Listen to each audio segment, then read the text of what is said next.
সিরাজগঞ্জের বেলকুচি উপজেলার চরচালা গ্রামে প্রশাসনের চোখ ফাঁকি দিয়ে স্বামী স্ত্রী দুজনে মিলে দীর্ঘদিন ধরে মাদক ব্যবসা করে আসছিল।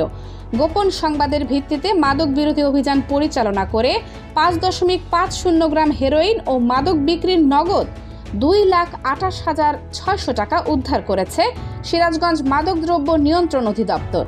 অভিযানের খবর পেয়ে স্বামী মোহাম্মদ আমিরুল ইসলাম পালিয়ে গেলেও গ্রেফতার হয়েছে তার স্ত্রী মোসাম্মদ জোসনা খাতুন। 4 নভেম্বর মঙ্গলবার দুপুরে মাদকদ্রব্য নিয়ন্ত্রণ অধিদপ্তর সিরাজগঞ্জ জেলা কার্যালয়ের সহকারী পরিচালকের নেতৃত্বে একটি রেইডিং টিম চরচালা গ্রামে অভিযান পরিচালনা করে। অভিযানে আসামিদ্বয়ের দুচালা টিনের ঘরের পশ্চিম পাশ সংলগ্ন রান্নাঘরের ভেতর চালের ড্রামের মধ্যে লুকোনো অবস্থায় 5টি সাদা পলি প্যাকেটে মোড়ানো বাদামি বর্ণের হেরোইন ও মাদক বিক্রির টাকা উদ্ধার করা হয়।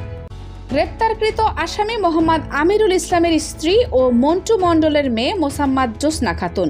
পলাতক আসামি চরচালা গ্রামের মোহাম্মদ আলী শেখের ছেলে মোহাম্মদ আমিরুল ইসলাম।